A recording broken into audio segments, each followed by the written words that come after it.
à travers l'histoire. Personnellement, je suis très mauvaise dans ce domaine-là. Et donc, on a de la chance d'avoir... Et moi aussi. C'est vrai. Donc, on a la chance aujourd'hui d'avoir un spécialiste en la matière, Dr Ismail Hamed, écrivain, historien et chercheur à l'Institut des recherches africaines. Bonjour. Bonjour. Merci d'être avec nous ce matin. À vous aussi. Alors, tout d'abord, ici, on parle de construction de barrages à travers l'histoire, au bord du Nil, très précisément. Ouais. Il y a combien de barrages? Par rapport aux statistiques, je pense qu'on n'a pas de statistiques précises concernant le nombre de barrages qu'on a à travers le Nil, mais bien sûr, on parle de plus de 100 barrages. Okay? Depuis l'ère pharaonique ou non, je pense pour les barrages actuellement. Parce que si on compare par rapport aux barrages à l'époque des pharaons et les barrages maintenant, on parle d'un style très différent, l'architecture et tout ça. Et même la fonction de construction de barrages à l'époque, c'est pas comme maintenant. Par rapport à la technique et par rapport à beaucoup de choses. Il n'y avait pas d'électricité bien sûr, oui. Et même aussi la façon de faire un barrage à l'époque, c'était juste pour réserver un peu de l'eau. Bien sûr, ce n'est pas pour sauver l'Égypte, par exemple, de problème de la crue. Parce qu'on connaît que la saison de la crue du Nil, c'est une saison de presque de 3-4, quand l'Égypte était recouverte entière par l'eau du Nil. Donc, ça fait un grand problème pour les Égyptiens à l'époque des pharaons. Comment sauver l'Égypte de ce problème? Principalement, c'était un problème de chômage. Parce que quand le territoire était inondé par de l'eau, bien sûr, si on compare actuellement de tout ce qui se passe quand on a de l'eau, on a de la pluie, qu'est-ce qui se passe? Même, on a la technologie, on a des moyens pour dégager tout ça, mais à l'époque, les gens, avec leur vie qui était très primitive, ils n'ont pas la technologie de agir avec tout ça. Donc, c'était un grand problème. En même temps, tous les territoires d'Égypte étaient recouverts. Juste les pharaons, ils ont profité de ça pour faire les pyramides. Parce que c'était une période de chômage, donc alors on appelle les gens pour monter sur le plateau du Gizeh pour faire la construction de pyramides. Après, on leur donne le prix, qui était la nourriture pour les ouvriers et leurs familles. C'était tout pour passer la période de chômage qui était comme ça. Mais en même temps, on a aussi de l'eau. Qu'est-ce qu'on fait avec de l'eau à travers cette période qui était très difficile? Et en même temps, il y a un autre point très positif de la crue du Nil, parce que aussi les territoires désertiques et tout ça, quand il y a de la chance, il y a de l'eau, aussi ça fertilise bien et ça pousse beaucoup de plantes, beaucoup de récoltes et cultures et tout ça. Donc on avait 2 points. A besoin d'eau. Oui, on avait 2 points, soit point négatif, soit point positif par rapport à la crue du Nil. La période la plus importante pour de profiter de l'eau du Nil et pour faire des cultures, pour faire du progrès, du développement économique et culturel, c'était pendant le Moyen Empire. C'était la période de l'apogée de la culture égyptienne. Parce que si on connaît que l'histoire égyptienne comprend 30 dynasties, les 30 sont divisées en 3 périodes principales. L'Ancien Empire, c'est la période des pyramides. Le Moyen Empire, c'est 11e, 12e, 13e dynastie. C'était la période de l'apogée de la littérature égyptienne et aussi pour la culture et le développement économique. Quelques-uns qui comparent cette période avec la période de Joseph. Le prophète Joseph, bien sûr qu'on connaît aussi les 7 ans de famine qui étaient à la période. Et comment le prophète Joseph, il a fait beaucoup de canaux, beaucoup de digues, beaucoup de barrages pour profiter pendant la période de la famine et pour passer l'Égypte pendant cette période. Donc aussi, on a des documents qui nous parlent particulièrement dans les documents célestes ou dans les textes célestes de l'islam, de la Bible, ou l'Ancien Testament et le Nouveau Testament qui parlent de ça, de comment profiter du Nil et de faire des canaux et des barrages pour profiter de l'eau du Nil. À travers l'histoire, alors, on commence d'avoir quelque chose comme ça, mais avec des problèmes et des amalgames entre le pays de bassin du Nil. On connaît aussi que le Nil, 6700 km de long, qui passe ou qui court en 11 pays africains, à travers le Congo. Après, c'est Rwanda, Burundi, Tanzanie, Kenya, Ouganda. On a Kenya, on a Tanzanie, on a aussi l'Éthiopie, l'Érythrée, le Soudan, et puis le Sud-Soudan, le nord du Soudan et après l'Égypte. Pendant la période de l'occupation, il y avait des accords, des documents et comme on dit, protocoles entre les pays qui arrangent alors la division de l'eau de Nil pour tous les pays par rapport aux pays des sources et les pays alors de bout de Nil comme l'Égypte et le Soudan. Il y avait beaucoup d'accords concernant cette période. Mais avec l'intervention internationale, c'est ce qui fait le problème maintenant. Beaucoup de pays de bassin de Nil comme l'Éthiopie, avec des relations très intimes avec, par exemple, Israël, et avec aussi la relation très ancienne. Par exemple, donc il y a beaucoup de problèmes entre l'Égypte et l'Éthiopie, c'est à cause de ça, parce qu'il y a beaucoup de construction de barrages et de digues, il y a aussi beaucoup de projets en l'avenir de faire plusieurs barrages. C'est tout ça, ça affecte négativement pour le destin de l'Égypte, parce que comme nous, comme un pays, on compte principalement sur l'eau de Nil. En même temps, la grande partie de l'eau de Nil qui vient de l'Égypte, ça vient de Nil bleu, qui arrive principalement de plateaux de l'Éthiopie. C'est à peu près 85% de la quantité de l'eau de Nil, ça arrive de l'Éthiopie et principalement de Nil blanc, de Nil bleu. Donc l'Éthiopie, avec des autres pays, ils ont fait beaucoup de projets actuellement pour la construction de barrages pour diminuer alors la capacité ou la quantité de l'eau qui arrive pour l'Égypte. Et comme on connaît que c'est à peu près 55 milliards de mètres cubes, c'est ça la quantité de l'eau de Nil qui arrive pour l'Égypte.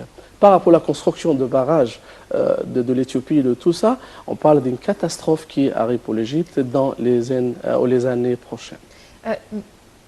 Lorsqu'ils justifient justement la construction de ce barrage, ils disent parce qu'ils ont un besoin aussi d'eau et d'électricité. Donc pourquoi l'Égypte serait la seule à pouvoir profiter du Nil alors qu'il y a 10 autres pays qui ont besoin du Nil. Là, vous dites que c'est vrai que géographiquement parlé, l'Égypte est le pays le plus grand de tous ces pays-là, avec le Soudan après, mais les autres pays se disent, nous aussi, on a le droit d'avoir de l'eau à nous. Okay. Est-ce que vraiment... Et le haut barrage n'a affecté personne. Exactement. Lequel? Le haut barrage, oui, notre barrage oui. N'a pas affecté, je pense. Oui, bien sûr, parce que c'est la fin sur le bout du courant de Nil. Donc après, tous ces pays-là, après passer de tout ça. Donc pourquoi ils veulent absolument ce barrage-là? Est-ce que vraiment c'est parce qu'ils ont un gros problème eux aussi en matière d'eau, ou est-ce que c'est politique? Ou c'est un problème d'électricité peut-être? C'est un problème d'électricité. Oui, ça c'est les mages. Les mages, pour nous, comme ça, on a besoin de l'eau, on a besoin d'électricité. Mais on justifie tout ça. De l'eau, bien sûr, les Éthiopiens n'ont pas besoin de l'eau. C'est un pays avec combien de milliards de mètres cubes de la pluie aussi. C'est pas seulement le Nil. De la pluie, avec 11 fleuves, avec le Nil bleu. Et ils ont aussi autres 10 fleuves qui leur donnent, avec aussi les petits canaux et tout ça. Donc c'est un pays, d'après les statistiques, on parle de à peu près 1000 milliards de mètres cubes de l'eau. L'Éthiopie ne profite que par 3% de la quantité de l'eau qu'ils ont. Une partie de ça, ce qui arrive de l'Égypte. Une grande partie de l'eau chez eux, alors particulièrement de l'eau de la pluie, descend dans la mer Rouge. Donc c'est eux qui laissent une grande partie de l'eau pour être comme une perte dans la mer Rouge, mais après on tourne vers l'Égypte, c'est par l'intervention des autres pays. C'est ça le problème. Pour une image devant tout le monde, oui qu'on a besoin de l'eau et on a besoin du développement économique, l'électricité et tout ça. Ok, si on parle pour l'électricité, c'est un seul digue, ça vous donne tous les besoins de tout ça. Mais le problème de la digue ou le barrage de l'Éthiopie, ce n'est pas un seul barrage. On parle d'un projet de 5 barrages. 5. Le premier barrage... Le projet, c'est 5 barrages, pas un seul. Ah oui, ce n'est pas un seul. Non, non, c'est 5 barrages. C'est ça le projet. Le premier barrage, c'est avec une capacité d'à peu près 14,5 milliards de mètres cubes. Si on parle d'un barrage comme ça, ok, pas problème, pas grand problème pour l'Égypte, pour un tel barrage comme ça. Mais le problème... Pour un autre barrage, c'est le barrage secondaire à côté, qui arrive, ou qui fait la capacité de réserve et de stock de l'eau là-bas, qui arrive à 74 milliards. Donc au lieu de 14, on parle de 60 14 milliards de mètres cubes. Le Bien triple. sûr, c'est ça le catastrophe. En même temps, des dizaines d'années après, on parle d'une capacité qui arrive à 200 milliards de mètres cubes. Vous imaginez ça? Ah, c'est même plus le barrage de la Renaissance, c'est le Ah, barrage de c'est la fini. destruction. Pour nous, on parle de 55 milliards de mètres cubes. Donc, avec la construction de 5e barrage de l'Éthiopie, c'est ce qu'on parle d'un seul barrage. C'est ça les médias de l'Éthiopie qui nous donnent toujours l'information qu'on parle d'un barrage, un seul barrage. C'est le barrage de Renaissance. Il n'y a qu'un barrage et comme ça. Mais on parle profondément pour leur projet. Non, il y a 5 barrages avec une capacité qui dépasse 200 milliards de mètres cubes. Tout ça, bien sûr, c'était, qu'est-ce qu'on dit? C'était utiliser de la capacité de l'eau qui arrive ou qui court en Égypte. Et si donc, nous, on fait 2 ou 3 autres barrages pour essayer de sauver un peu d'eau du Nil? Qui sauve? Nous? Nous, oui. Non, on ne parle pas parce que ça, c'est le régime pour nous. Tu imagines ça? L'eau, ça arrive chez eux. D'abord, il arrive chez eux pour venir chez nous. Oui, je sais, je comprends. C'est eux qui profitent une grande partie de notre capacité. Qu'est-ce qu'on va faire après pour nous? Qui reste de l'eau ou de quantité de l'eau qui arrive à nous pour faire encore d'autres barrages? Comme ça, rien. Est-ce qu'on sera obligé de détruire notre barrage pour pouvoir avoir plus de l'eau? Comment? Est-ce qu'on sera obligé de détruire notre propre barrage pour avoir plus d'eau? Non, non, non, c'est pas comme ça. Pour eux, non, il y a des portails, tu vas ouvrir les portails. Ouais, c'est pour eux, c'est eux qui contrôlent la quantité de l'eau. Donc, on va diminuer alors une quantité de l'eau qui arrive pour l'Égypte et bien sûr pour eux, pour leur barrage et tout ça, rien qui arrive pour l'Égypte. Il n'y a qu'une petite partie qui arrive. Alors, on aura 2 problèmes majeurs. Pas seulement un problème d'eau, mais un problème d'électricité encore. Non, non, un problème d'électricité, un problème de chômage, un problème de désertification de la terre. Non, non, tu parles d'autre chose par rapport au destin de l'Égypte. Parce que quand il y a des grands manques de l'eau pour l'Égypte, alors tu comptes par rapport à tout ce qui concernant de ça. Ce n'est pas uniquement pour l'électricité et pas uniquement de l'eau, non. Tu parles pour les autres choses. De tout ce qui dépend de l'eau et de l'électricité. Tout ce qui dépend sur cette affaire-là. Donc on parle d'un très grand problème pour l'Égypte. Et le problème avec l'Éthiopie, comme déjà dit, j'ai fait une recherche très importante depuis 2 ans sur la relation intime entre l'Éthiopie et Israël. Les Éthiopiens disent qu'on est les ancêtres, on est les descendants du roi d'Israël. On sait qu'il y a beaucoup d'Israéliens. Okay. Non, non, pas beaucoup d'Israéliens. Enfin, il y a des Éthiopiens qui vont beaucoup à Israël oui, aussi. Oui, ça rattache beaucoup avec Israël, avec des relations paternelles. Okay? Donc on dit ceux qui disent ça, qu'on est les descendants du roi d'Israël. Ils disent que le premier roi de l'histoire de l'Éthiopie, c'était le roi Menelik I. Il est le fils de Salomon et la reine de Saba. C'est mentionné. Une partie de ça, c'est mentionné, mais pas comme leur tradition, dans le Coran et dans l'Ancien Testament. Mais c'est juste la visite de la reine de Saba à Jérusalem pour rencontrer le roi Salomon. C'est à peu près 960 avant Jésus-Christ. Quand elle a trouvé son trône là-bas. Oui, mais c'est juste là-bas une relation. Mais on ne parlait pas de mariage, on ne parlait pas d'un enfant, on parlait de tout ça. Les Éthiopiens, ils ont ajouté qu'il y avait une relation de mariage entre le roi Salomon et le roi d'Israël et la reine de Saba. Et le résultat de ça, c'est un enfant qui s'appelle Menelik. Ce Menelik-là, il était couronné à Jérusalem comme le roi de l'Éthiopie. Après, il est venu d'Israël pour l'Éthiopie, pour vivre là-bas. Il est devenu le premier roi de l'histoire éthiopienne, avec beaucoup de prêtres, de juifs, avec beaucoup de soldats, avec aussi l'arche de l'Alliance, avec une copie de la Torah. Pendant cette période, l'Éthiopie est convertie au judaïsme. Ah là là.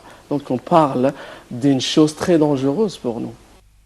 Et même jusqu'à maintenant, tous les rois, tous les présidents, tous les premiers ministres de l'Éthiopie doivent être descendants de rois d'Israël. Donc s'il vous plaît, on doit bien comprendre ça. Donc on parle d'un pays, presque c'est un autre Israël en Afrique. C'est l'Éthiopie. Okay? Et moi je disais que dans ma recherche, que Israël c'est divisé en 2 pays. Un pays nazi, c'est Israël, qu'on connaît, et il y a un autre Israël, c'est l'Éthiopie. Donc c'est la même façon, on fait des négociations, on fait de paroles, on fait de rencontres et tout ça, juste pour gagner le temps. Après, rien, on ne gagne rien de négociations avec eux, exactement la même façon que Israël utilise avec les Palestiniens. Depuis 1990, après l'accord de Oslo, on parle de négociations et tout ça, rien, mais avec des colonies. Alors qu'est-ce qu'on doit faire alors? Parce que comme ça, on est trop pessimiste. Non, non, non, mais alors, il faut comprendre la scène profondément. C'est ça l'affaire. Les négociations avec les Éthiopiens, ça ne donne pas aucune chose positive pour nous. Mais c'est juste un show pour l'Éthiopie devant tout le monde qu'on est d'accord, on est très flexible, on fait des négociations avec les Égyptiens pour trouver une résolution et tout ça, mais en même temps, elle continue la construction de barrages. Et nous sommes le seul pays à être affecté par ce projet de barrage de renaissance. Les 10 autres pays ne seront pas affectés. Bien sûr, oui, parce qu'on est le pays le plus pauvre de l'eau. Au Soudan, alors, ils ont beaucoup de fleuves, ils ont beaucoup de moyens pour l'eau. C'est un pays très riche de l'eau. Des autres pays, pas de problème. Et si on compare, par exemple, il y avait un événement très important c'est exactement comme ce qui se passe entre l'Égypte et l'Éthiopie, par rapport à un barrage de fleuve Omo, c'est avec Kenya. Il y avait là-bas beaucoup de peur de Kenyans, alors par rapport à la construction d'un barrage sur un fleuve entre les deux pays qui s'appelle Omo. Alors les Éthiopiens, ils ont présenté beaucoup qu'est-ce qu'on dit Aide. Oui, beaucoup, comme ça. Donc, alors, on ne fait pas de problème pour vous, c'est juste, on veut de faire un seul barrage. Après ça, l'Éthiopie a construit 3 barrages, ça ce qui fait un grand problème pour Kenya. Ça, c'est l'affaire exactement. On doit comprendre l'histoire et la relation entre l'Éthiopie et les autres pays et tout ce qui se passe. Tout ce qui se passe avec Kenya, c'est un pays aussi africain, très proche de l'Éthiopie, avec un fleuve aussi entre les deux pays, un fleuve commun. Ça, c'est ce qui arrive après pour nous.